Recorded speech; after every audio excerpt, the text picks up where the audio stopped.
Hey everybody, and welcome to the Shadow Artist Experiment. As always, I'm your host Josh Bell, and with me is the lovely Gabby Creary. Ooh, I have a last name again. Again, yes. So Josh is like, I can say it now. I try. So every time I say your name, I literally have to take a second and basically say it mentally and then manifest it as a vocal. Manifest. I'm manifesting. The career and query. I'm manifesting the query. And not query. So, this chapter 7, it was a tough one. It's a doozy, isn't it? It's okay, so it was interesting. I say it's a tough one, and both, I think it's more it's tough because we were both dreading it in a way. But then when we got to the actual prosperity points and the processing, it's oh, we've already done this. We've done this and done this and done this again. So this chapter was forgiveness, just to let them know what we're talking about. Oh, I did. I just said chapter 7, didn't I? Yeah, chapter 7 is all about forgiveness. So we have a special guest that's going to be on the second part of this podcast, but we thought let's get out all the little bells and whistles that we always do. All our check-ins. All our check-ins, all that kind of stuff, because that I feel it'll take away from the interview, because our friend Kimberly is going to be on, and she is somebody who I think really helps people understand the forgiveness in themselves, and I think that's something that's incredibly important. Forgiveness in others. And forgiveness. She's got in others. A powerful story, and she's the one that says to me, Gabby, you need to understand that they were just doing their best. Yeah. At the time that happened, they were doing their best. Yeah. And let it go from there. Mm-hmm. Well, you know what I just realized, as I'm flipping through here, because my book, the wind keeps blowing the pages over. But did you notice that both this chapter and the last chapter, it's forgiveness. This chapter is kindness, but it's there's an opening, and then there's a forgiveness of others, and in this chapter there's a kindness to self, and then kindness to others, and then another thing. I think it's the same way with forgiveness. It's there's an opening. She's following a pattern, and I just found that out. We're halfway through, and we're figuring out the structure now that it is self and others, and then Well, let's start with the forgiving ourselves, which I think forgiving others is easy. I'm not saying it's easy. Depends on who they are and what they did, but I do think let's go right to the forgiving ourselves. Well, let's skip back. I'm always doing this. I'm always let's get to the meat of this instead of talking about the check-ins. What? The check-ins. My check-ins suck this week. Really? Yeah. You know what happens is my Saturdays. So when I hit Saturday, I've been doing my check-ins, and then Saturday hits and it's oh my God, I have to go to work. So as soon as I go to work, I get my time out in, because I've been doing it on the train. But then when it comes to morning pages, and then Sunday is oh my God, Sunday's the same way, because it's my mornings are, those are the 2 days that my mornings are so full. Yeah. And I do the same thing. Usually on work days, I got my morning pages in today, but usually on work days I don't do the morning pages till after I come home from work. And sometimes not at all. Though to be fair, your work is the work that I think we're talking about is your meditation days, right? It is. So at the very least, you're leading meditation. You may not be purging yourself, but you're definitely purging others. And we did gratitude, which I really believe in meditation class today. Is what I mean. Gratitude is the entry, the cornerstone of forgiveness. I think so too. That if you can come, for both self and others, if you can come from a place of gratitude, then you can also find the forgiveness. Yeah, I think so. I think you and you can look to I think you can take it a step back even, take it a step back, but you can look at the lessons that you learned, which that's what you can be grateful for. That's exactly and then you what can forgive. And then you can forgive. And the lessons are sometimes the hardest things to see, because especially I love. No, sometimes they're just right there, but you're resistant. Yeah, that's true. But there is some very hard things to learn as well. It's when it comes to that, I always think of when I come to this, when you're coming to forgiveness, the first thing that always comes to is the biggest thing, that the most impossible thing that's that you can see. You generally when somebody says forgiveness, and when she talks about forgiveness with other people, your mind immediately jumps to that one person Yeah. That one situation, that one thing that was completely unforgivable. Yeah. And then it always goes right to murder. I think like it goes to murder and rape. Those are the two things that your mind goes, you can't forgive these things. And it's like, but the thing about forgiveness is all about letting go. True story. And it's that age-old saying, she says it here, we say it over and over and over again. I've been hearing this since I was a little girl. It not forgiving people is like drinking the poison and expecting somebody else to die from it. Yeah. You're just toxic as shit to yourself. And it's not You're toxic to others too. And it's not to say that this is easy. Like no, forgiveness. It's so I love. freaking So hard. this is the one thing I love about these books is they always make it sound so easy. Like they know it's not easy. We know it's not easy. But it's like, don't drink the poison. Okay. Forgive other people and everything's perfect. And you're like, how the fuck am I supposed to do that? How is this perfect? But well, and forgive yourself. So and in terms of abundance, in terms of prosperity, in terms of finances, whoa, that's a hurdle. Yeah. Yeah, I'm looking at it, and yeah, there was I've let people steal from me. Yeah. So there's a lot of, that's a huge one, is the people that have stolen from me, forgiving them, but then allowing for it. Yeah. That I signed up for this, and I did. I really did. I married these people. Well, and it's also like had relationships with them. So like, when looking for the lesson, like when talking the lesson to lead to gratitude, to lead to forgiveness. So when looking at the lesson, which is the most interesting part, is once you see the lesson that they're trying to teach you, you can even take a step back and figure out like, okay, this is a horrible situation that has happened to me, right? Like, let's say, I'm just going to use verbal abuse because that's something that I dealt with a lot growing up.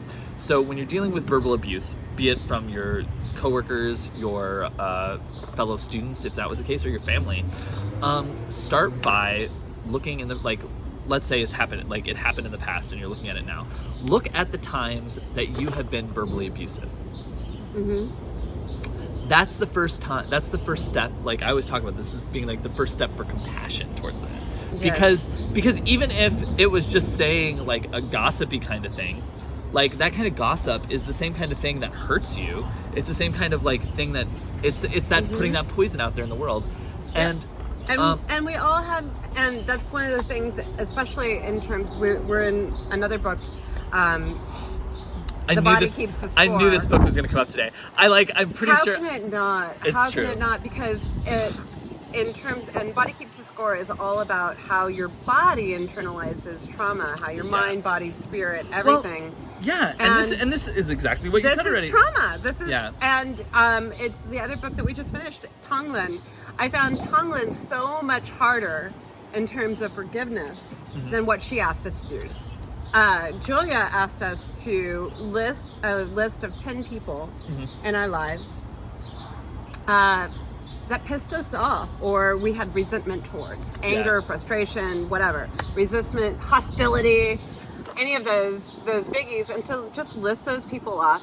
And then she's like, take the one on the top of the list that you have the most resentment for, the most toxic relationship with, and say God bless. Yeah. And that then, was hard for me. And do it 10 times. That was hard for me, and not hard in the sense of like, oh my god, it's hard to like write this out, but it was hard to find what person to use, because like, mine was easy. Yeah.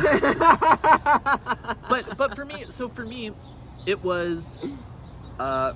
I've been having a lot of dreams about this person, and they've been coming up quite a bit in like a negative sort of way. And then Michael's been having negative dreams about this person, so like that was the person who came up. And did you do it 10 times? I did do it 10 times, and then somebody like I had to think. And did it change? Did it evolve in doing it more than once? No, it was different for me. No, because like I think like there's a relaxation that happened with it. There was. It's more along the lines of I feel like it felt more like cutting cords than anything else. Like, so the first time I did it, it was like, and then I worry that like Michael's gonna see it, and he's gonna take it the wrong way because he doesn't get like it's in my morning pages journal, like, and I don't think he reads through my stuff. Mine was too. Yeah, but I haven't brought it up to him yet because, well, it's his birthday, so I'm not gonna. Yeah, let's not. Yeah, let's not. Today, Tuesday the 17th. And tomorrow's your birthday. And tomorrow's my birthday, yes. Josh's birthday! Which is when this should be released. So, happy birthday to me. Happy birthday to you. I got my head all shaped for it. See, look at that. Ooh. What? A clean shaved head. That is some good feeling head. Look at that, like, I'm like shining. Josh gives good head. So for his birthday. So yeah, we've been like that. Like this is all part of our process too, and like rebuilding. We are definitely there. Tonglen has you do the suffering. Yeah. You inhale their suffering and you exhale relief. And last week you were saying like it's literally when it comes to inhale suffering, it's like kind of specific suffering. It's and it leads you down. And depending on how long you do it, your allergies are going crazy, They're going crazy out here. Right now, yeah. It was inside too, like, so it's not, it's just so funny because it's just allergy. I'll inhale the allergy suffering. Yeah. And you physically, on the inhale, you try to feel the tightness, you try to feel the congestion, the drainage, all of that, and then exhale relief. And it leads you down a road if you stick with it. I can start with allergies, and then it goes to asthma, and then it goes to all asthmatics inhaling their suffering and exhaling relief. And it'll take you to that one person that you don't want to. Yeah. And so you'll it's really do funny it for them too. It's really funny. So I'm the same way. But like last week, you would like just finish this book and you were talking about it, and then bring it back this week because like I feel like we get stuck. Like you and I both get stuck in like, oh, we really want to do this. We really want to study all the things. I want to get better. I want to be the. I don't know. I wanted to say I want to be the person I was before. You'll never be the person that you were before. Well, and we do get lessons from those people, and that is the gratitude. Is starting from it.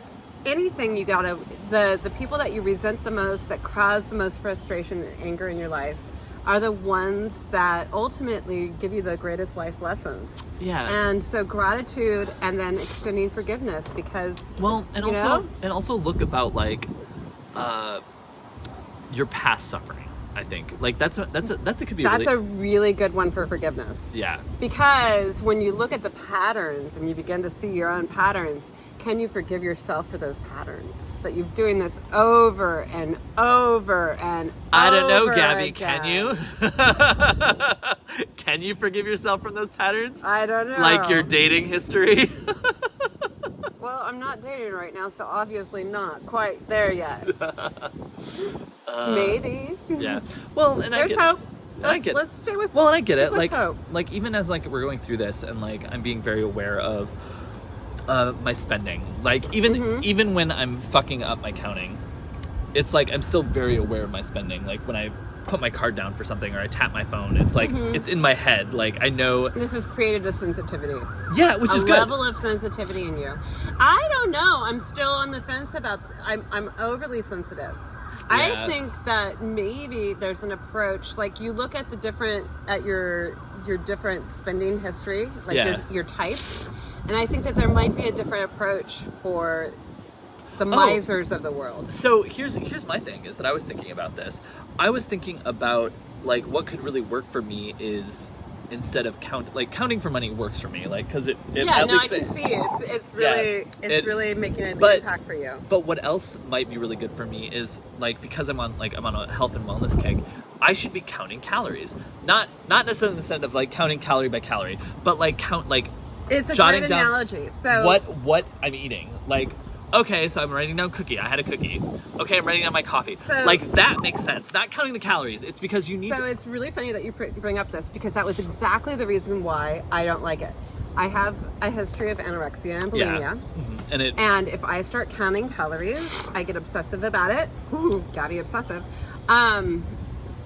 Never come up before in conversation. It's true. But I get that. And I start stepping on if I have a scale in my house, I'll step on that scale every day, and every day I want to be lighter. And there comes a point where you can't get any lighter. Yeah. And I am obsessive compulsive about calories and scales, and I guess any kind of distinction of measurement. That's actually great because it brings us right back to forgiveness. Yeah. Because you like there's part of this like when you're dealing with a lot of spirituality, like it's like letting go. Letting go is the important thing because once you let go, you leave it behind. And to move forward, you always have to leave something behind. I'm sorry, like if you don't believe that. I do. I'm getting my control issues are food and money, just anything that you put in. Yeah. Shit. Talk about figuring out your patterns and forgiving that. Well, that's wow, and I that's never the same- saw that before. Well, and that's the same thing. Like for me, is when it comes to like spending, it's like I'm willing to go to the gym. Like we were talking about last night, I'm willing to go to the gym every fucking day and put my time in at the gym, but I'm not willing to change what I eat. Not 100% true. Like I have a salad over there that I really want to eat because I haven't eaten anything yet today. It smells so good. I Oh can my smell God, it. it's I'm so like, good. Ooh, Caesar? Yeah, it's Caesar salad. Yeah. I didn't make the Yummy. dressing, but I cut up the lettuce and I made the chicken yesterday. So Yummy, yummy, yummy. yeah. But it's funny how like when we're talking about forgiveness, we bring up a lot of things that we need to forgive ourselves for. I think she does a really good job of talking about the binge side of things. Yeah. Like, and maybe that's her pattern. Yeah. Julia, she talks about... Well, she's an addict. She talks about that, yeah. Yeah, and you have... And I have addictions too, but I tend to be on the restrictive side of things. It's funny because... and maybe that's part of my addiction. Your addiction, I think, is more like obsession in the same way that mine is.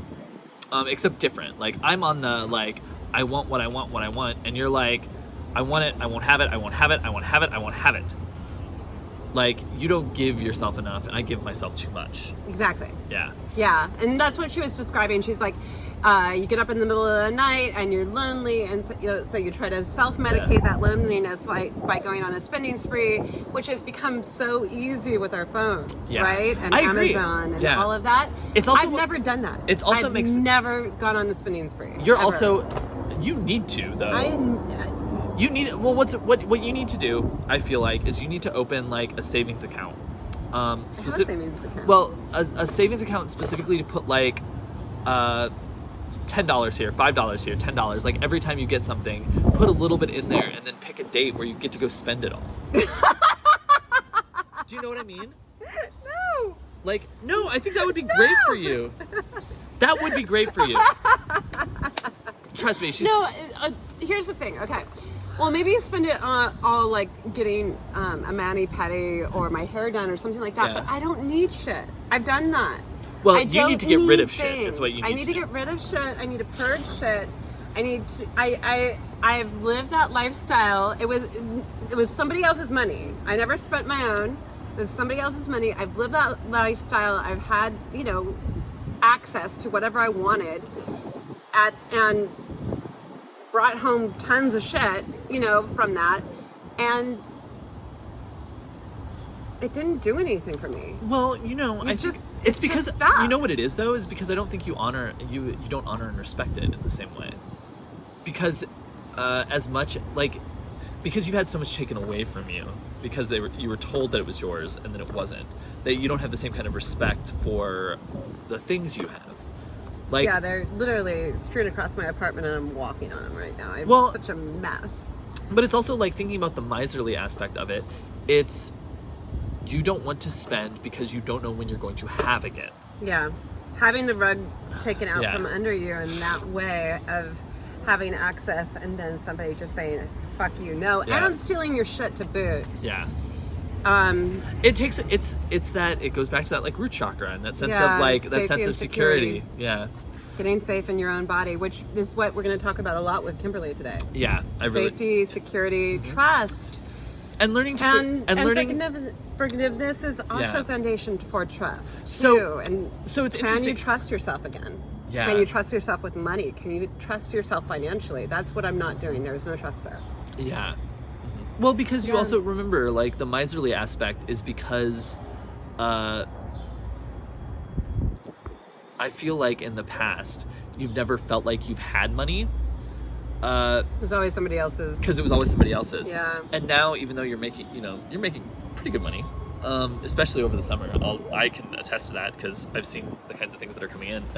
but I think knows my finances. I probably know your finances better than you some days. Do actually. True story. But you, I feel like, need to, in the same way that I do, learn a devotion to your life, because you devote so much to everybody else. I'm sure it was boyfriend in high school. Then it was same as the last. There you go. Boyfriend in high school. Then it was other boyfriends. Then it was husband. Then it was children. Then it was boyfriend from high school. And now is the first time that like you really have a chance to, sure, you'll never stop being mom. That's true. But you're not devoted to them in the same way that you were. I miss that sense of devotion, actually. That was the one thing that I got a lot of access to, was love. And when I was in love, I was more loving of everybody in my spirit. And I'm just not finding that sense of... Yeah, but you're also you've lost a sense of safety in body, you've lost a sense of safety of self, like, and this is where it goes back to that root chakra again. Yeah, I miss that feeling of generosity, of love, yeah. of connection, and honestly... But to be generous, you have to let go of things. Yeah. Because generosity comes with giving. I'm trying. Damn it, you know I'm trying. I know you are. I'm not. No. This isn't. So trying. This isn't meant to be like a Gabby therapy session. Sorry, everybody out there. So sorry. About forgiveness. This is about forgiveness. But this is about forgiveness. And trust me, I understand. When it comes to money, I forgive myself without being sorry. Does that make sense? Yeah. So it's and that's problematic as well. Yeah. There's a lack of sincerity to my forgiveness. Well, no, because... Or there's a lack of change. Sorry implies a level of guilt or shame, and you don't need to feel guilt or shame. So what's about the word I'm something. looking for? Maybe responsibility. Yes. Some integrity around money. Yeah. So some integrity with my forgiveness. Does that make sense? Yeah. Because there's a genuineness. Because there's the way that she's talking about forgiveness here is forgiving yourself and moving beyond that. And learning from it. Yeah. So and learning you from have to take the lessons. Yeah. So that's part of it, and that's such a huge part of forgiveness, is the gratitude for the lessons. Yeah. If you're not grateful for the lessons, then you don't get the lesson. So, my phone keeps going off. Sorry, guys. No. I love that. I love the fact that you can't make it to forgiveness without the lessons. Like a true forgiveness. Yeah. Ooh. Yeah. Wind out there. And honestly, Jesus is saying we're talking about something great. Even the worst people out there, the ones that you just are you Andrew. Just don't. No, I was thinking about atrocities and things on a global scale. But also Andrew. Stop. I'm just... No. I feel like this would be the one podcast he somehow stumbles upon and listens to.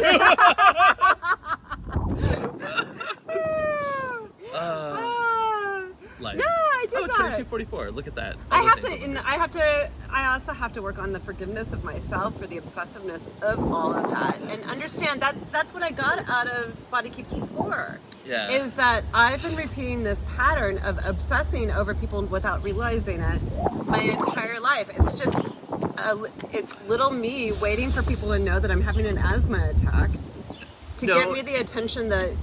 No. It's not little you. It is, but it also isn't. It's also you. You are an attention whore. No. And that's where obsessions come in. Because once you get I understand this. Oh yeah, Trust I me. totally get that. I totally get it. Mm-hmm. It's because I'm saying all of this with love, and it's going to be a little harsh. Gabby always has a story about Gabby in relation to every story. That's part of that. And don't get me wrong, I love Gabby's stories. I'm gonna try to make this as painless as possible. I have an ability, just like you do, to bring it always back to me. Mm-hmm. We don't do it intentionally. We've conditioned ourselves to a point that it's just very easy because we want to be noticed. We want to be part of the conversation, and that's the easiest way to know that people are listening. And it's also partially comparing. You're when you tell a story that somebody's let's say the dream thing, okay, I had this dream and and then you're like, oh my god, I had a dream like this. It's not saying that my dream is better than yours. It's not saying my dream is worse than yours. It's saying I understand. Yeah. Well, that is also the. But it comes off as very self-centered and obsessive, making it about you, and that's not necessarily the case. It is a trauma response. It is a trauma response. Part of I love you. I love you too, and it's all good. I don't mind at all. I know. I have a push me, pull me dynamic of retreating and hiding, and then come see me, notice me, please. I know. It's also the other side. It's like, I'm leaving, but Josh, remember I'm still here. And she's like sitting at home. Josh, don't forget me. Don't forget me. It was like, but I'm gonna apologize 150 million ways for leaving. Yeah. Because I know that somehow I'm wrong right now. Yeah, and the thing is that like, this goes back to that security thing. It's like, are you actually obsessive? No, you're not. You are dealing with trauma, and you're dealing with it the way you know how. It's so funny because I feel like there's a certain generation of people that don't seem to understand trauma. And dun dun dun. No, it's like the generation the generation before us, and like the suck it up buttercup. Yeah, and the thing is that like, put your big girl panties on and get on with life. Yeah, by your bootstraps kind of thing. Like you can do this by yourself. And I get it, but there's this beautiful, like, I watched this beautiful movie last night, and I want to talk about it because it was such a good movie, and if you have Amazon Prime, I really recommend it. It's called Uncle Frank. There's this line at the end, I'm sort of spoiling it, because literally saying the end of the movie, okay. The end of the movie, because it's the important part. The entire movie is all about this young man, well, he's in his 40s, but who is gay in the 1970s. And like his father caught him as a kid and like basically told him that if he ever sees him with that boy again, he's going to kill both of them. Ooh. So he's been repressed, but he moved to New York, he met a boy that he loves and all this kind of stuff. And when he goes home, like, I'm sorry, I'm spoiling the entire movie, but I still recommend watching it, it's beautiful. At the end, his father is dead, so he goes home, and his father reveals that he's gay to the entire family. In the will. His father? His dead father reveals... That was gonna kill him if he... Yep, revealed that he's gay to his entire family, saying that he left him nothing in the will because of his perversion. Oh, no, the father wasn't gay. It was the son was gay. Oh, he added his son in his will. There's this beautiful scene that is this, he goes up and he's talking to his father's sister, and she's like, oh, there was a lot of these Bobby twists or something like that. It was a really funny gay slur that like, it was Bobby something, and it was hilarious, and I loved it. But she's like, you're going to hell, and he takes a deep breath in and lets it out, and he's like, I understand that this is all that you can give me. And granted, and I get that. It's kind of like Kimberly saying they're doing their best at the time. Yeah, and they don't know better. And I feel like there's a lot of people in that generation of the buy your bootstraps generation that don't want to know better because they had it so hard that they expect people to have it so hard and expect to not have that relief. The relief of knowing and letting go because they're still holding on. Like, they're so scared of letting go. And they're so scared of being wrong. Like, there's such a and don't get me wrong, I hate being wrong. Like, I am somebody who I'm the other way around. I just like, oh yeah, I'm wrong. But like, I hate feeling dumb, and I hate being wrong. And being wrong is the feeling dumb aspect. So when somebody dumb, when somebody makes me feel dumb, I feel really embarrassed and I get angry. Like that's my trigger, because that was one of the things. Like looking back, it was one of the things as a kid that I felt very proud of. Like I was being smart, and then until the time I wasn't. Yeah. I can't get high because it literally just makes me feel dumb. That's all I'm just like. I was super stoned at our party. Were you? Yeah. Was it good? Oh my god, it was so good. And Michael made fun of me because he's like, Josh, you need to do a little bit better because you need to host at a party like this. And I was like, but it was our birthday. I was celebrating. It was really, really fun. That's the most important part of your birthday, is just to have fun. Yeah. Yeah. But there is the other side that I know. That I'm still learning. Like I'm learning how to be a partner and be a host and that kind of stuff in those situations, which I really love. Make the rounds. Make the rounds, yeah. Like it was really funny because part of it was like the way that it was super loud in the place we were at, and Gabby left early and was super apologetic about leaving early. And it's funny because of how much drama this caused. Like, It was like, it was not, did not it's intend nonsense. It's nonsense drama, but it's like I picture it in a movie being so much more blown out of proportion, and I love it. You told me about it the next day. I just laughed. Basically what I do is like, I take it to there's the reality of the situation, and then I put like the gay perspective on it. It just gets so much bigger. But it was really loud, and like the way the tables were set up is that Gabby couldn't really hear the person across from her, who I knew was really important to Michael. So I was like trying to make sure that I was engaged there. And hearing, and then there was Gabby, who's very important to both of us, but she's over here and she's doing a wonderful job talking to my future brother-in-law, but who only speaks Spanish, and you can't hear above the music already, and we're using and interpreting the phone to interpret, which can interpret because it keeps interpreting the music instead of us. Yeah. And I was done after an hour. Which is great. Because we were done after an hour and 5 minutes. If I had lasted 5 more minutes, I could have hung out with all of you and it would have been fine. But it was like a wave of new people came in, so I felt like Ruben was taken care of, and that you guys were all celebrated and all taken care of, and I ditched. Gabby, I forgive you. Thank you, Josh. So, what do we have? Like, we talked about forgiving ourselves, we talked about forgiving others, we talked about our trauma. Let's see what else is going on here. Dismantling negativity. So it's really funny because when I think about this, and I think this is our last topic actually. Moving forward. Okay, so dismantling negativity. What's so interesting about being negative to me is the why. Like, why are you being a negative Nancy here? So, and as Julia says, it always comes down to fear. Yep. Like, and I did that this morning. Yep.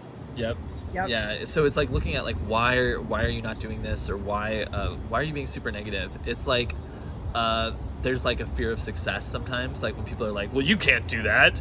Like that negativity that they're putting. It's like, yeah, I can. And it's really funny. Here's a good example. Like me and Michael, like I was getting a little testy with Michael just right before this because he couldn't decide what he wanted to eat. And like we're running around and I was like, you're like, choose already. I'm like, Michael, if we go there, it's going to take you longer than go to the place that I recommended. And he's like, Josh, if it's the wrong answer, let me fail. It's okay. And that was so that was very inspiring to me. And I was like, and I had to take a stop because like, you know, you're getting frustrated. And then like you physically just let that frustration release and you're like, okay, like as long as we're both willing to fail here, like I feel like that's where the success comes from. Yeah. Is the willingness to fail. That's beautiful. Yeah. Yeah. I ride a scooter to meditation every day, right? Yeah. And so in a dress. I don't like. I was just picturing heels, and yeah, I do the thing, and I was riding my scooter today. I got it downstairs, and I always time it just so I have just enough time to make it there. And I get on the scooter. The scooter had been plugged in. I'm sure that has to do with the past trauma too.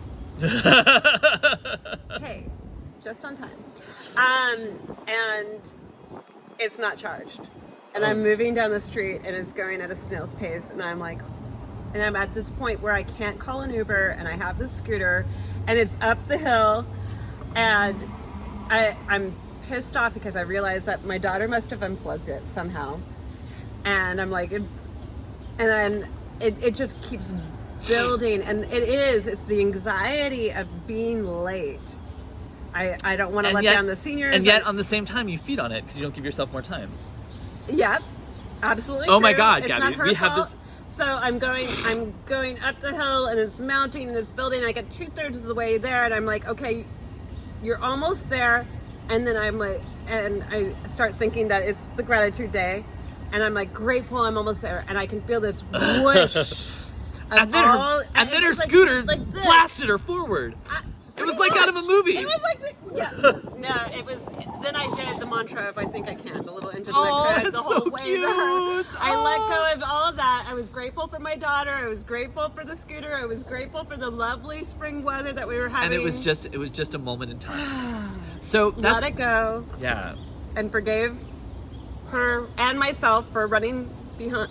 And I got there exactly on time. Oh, that's great. To the minute. So that's funny. Like that's another one of those one of those trauma things is like not giving yourself enough time, but freaking out about being late at the same time. Like Yep. I've got a bit down to a T. Is like I like leaving my apartment 10 minutes before the train. I live 5 minutes, about a five perhaps 6 minute walk, right? So it's 10 minutes. I don't want to leave the house before 10 minutes because I don't like waiting down at the train that long. That's not true. I've waited at the train for 25 minutes, but in my head, that's the story I tell myself. So like it's funny that we're bringing all this stuff up and we're talking about forgiveness, I think, because this is the first part of forgiveness, is having the conversation with yourself and having the conversation with the people around you so you can let the forgiveness happen. Like if you don't know what you need to forgive yourself, you're not going to make the changes to do it. Yeah, it's forgiving yourself, for me, for not double checking the scooter and making sure that it was charging and la la la. Just let it go. Get there when you get there. Forgive. And it is. Yeah, because those seniors, they riot when you're like 5 minutes late. Damn, the room was set up. They were all sitting there waiting for me. I walked in there at 2 minutes till. I was like, okay. They're so nice. They're so lovely. Yeah. It is such a, and talk about gratitude. Yeah. I'm so freaking grateful for that class. Such a good energy. Did you start using the speaker yet that you got? I did, and it worked today. Grateful. Let's list 5 things that we're grateful for. This is fun. This is not about forgiveness, but it is about forgiveness because we talked about it. So 5 things we're grateful for. I am grateful for the yoga class that I took yesterday and making it to the gym. That's like kind of all one, even though my thighs hurt like crazy from the lunges that I've done. What's one for you? I am grateful for this wonderful weather because we are outdoors. We're recording. She says that as the clouds come in. I know, and they are coming in, and you know what? It's better lighting for us. It is. We look fantastic. We look really good. Ooh, I'll take that one. I am grateful for this lighting. And to be able to wear a tank top. I was so happy. I love the fact that we kind of like, one of the things that Michael and I talk about that I'm very grateful for is that we make our own rules. Like, I was talking about getting him a birthday cake for his birthday, and he's like, I don't really eat cake, so let's make our own rules. And I was like, okay, no cake. I like pie. Instead, we had... I'm a full supporter of birthday pie. We had seltzers and gummies and a good time. So... Good time. So there's my 2. You had your cake and ate it too, basically. We had no cake, but ate it anyway. Okay, what's number 2? Oh, I'm so grateful for this and you. Aww. I love the energy and the connection and our friendship. And I'm freaking grateful that going through all the stuff that I've been doing recently, I did a deep dive. We're doing the deep dive together. Yeah. Into trauma and finally getting the gist of it. That I have you. I am grateful, so freaking grateful for going through all of this. Like, I forgive myself for taking as long as it's taken me to, because I feel like, I feel like that's like a big, that's a big huge. thing. That's huge. But you have to, like, I forgive myself from that. Like, I really do. I turn 36 tomorrow or today if you're watching it after or a week ago if you're listening to it next week. He's gonna blow out his birthday candles. Yeah. So I'm 36, and it's funny because I also have started bringing up some of the stuff to my parents. Like, not like I won't have a conversation with them because it's not my place to be like, we're gonna have this conversation. But like my brother and I were talking about like the traumatic experiences that we had when we were growing up, and like our parents, our family, and I bring it up like as a matter of fact. I don't bring it up like there is no interpretation. And the reason why I say that is because my perception of events is where my trauma comes from. It doesn't have to be the reality. That like their reality is not my reality, and that is not to say that I the kid with the balloon at Disneyland, right? Yep. So I love my parents. I think they're they are amazing now. And that's it. No. Wait, did I say what I was grateful for? Oh, I was grateful for forgiving myself. That's why. Okay, so there's 3. You. Yeah. I'm grateful for, I feel like the 2, gratitude and forgiveness, they go hand in hand. They're so joint. And whenever I'm truly able to get them to internalize, there's such a tremendous release. And I don't want an elevated state of being. I love that. Yeah. My 4 is Julia Cameron. Yes, Julia, thank you if you ever see our podcast or our YouTube. We appreciate you. We're so glad to be doing this. Thank you. Thank you. Yeah, it's so good. Leading the way. Yeah, I'll take that as your 4 too. So now we're on 5. What's 5? I am thankful for, this is a fun one actually. I'm thankful for my ability to get a job. Because when COVID was going on, I sent a text message and he didn't respond right away. So I signed up to become a yoga teacher trainer, which I do, and there's a lot to forgive myself about that. But the next day I got a job, and then when I needed to get more hours, I sent a text message and got a job, and then the way that Michael had suddenly gotten the job at the crystal shop and all this kind of stuff, it's everything that's something very much to That's actually something that she says in the chapter, and it was something that came up yesterday. So I was watching a podcast yesterday, and she was talking about... You watching someone else's podcast? I tuned in, yeah, I did. And she was talking about asking your guides and being in receivership. If you don't ask, you're not going to receive, basically. Yeah. And that's what Julia says. If you don't ask God... Yeah, that was the end with the wishing. Yeah. Mm-hmm. If you're not asking, you're not receiving. And there is this deep layer of trust there. Yeah. And that again is the trust and forgiveness element. Well, that just does it culminate. I have a superpower. And it is the ability to look back and see patterns in my own life. I see how things, and in mine. Yeah. But True story. But looking back, I can see every little all of the big and pseudo little things that led me here, right? From I said I apparently told my father when I was 15 that I was going to live in New York or Los Angeles. I told my friend Andy that I was going to go to Europe when I was 30.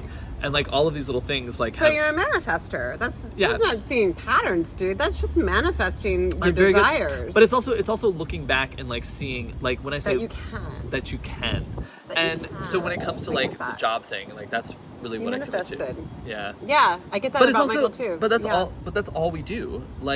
All we do is manifest manifest the stuff around us, and it's we always like to see that, oh my God, we're manifesting all of these great things, but you don't also realize that you're manifesting what you might consider negative things as well. And that's where the compassion and forgiveness comes in. And once you start leaning into that and understand that you are creating this and you're creating the world around you, you really begin to create the world around you instead of letting it seemingly let it create itself. It's the difference between victim and empowerment. That's a great place to end it, I think. Yeah. Okay. Well, Feeling we have part 2 coming up. It will be a lovely interview and talk with our friend Kimberly about forgiveness. And obviously, we're going to get into a lot of other stuff like we always do. So, this is another episode of the Shadow Artist Experiment. Once again, I'm your host, Josh Bell, and this is the lovely Gabby. We love you all. Love you. Mwah. Love, love, love.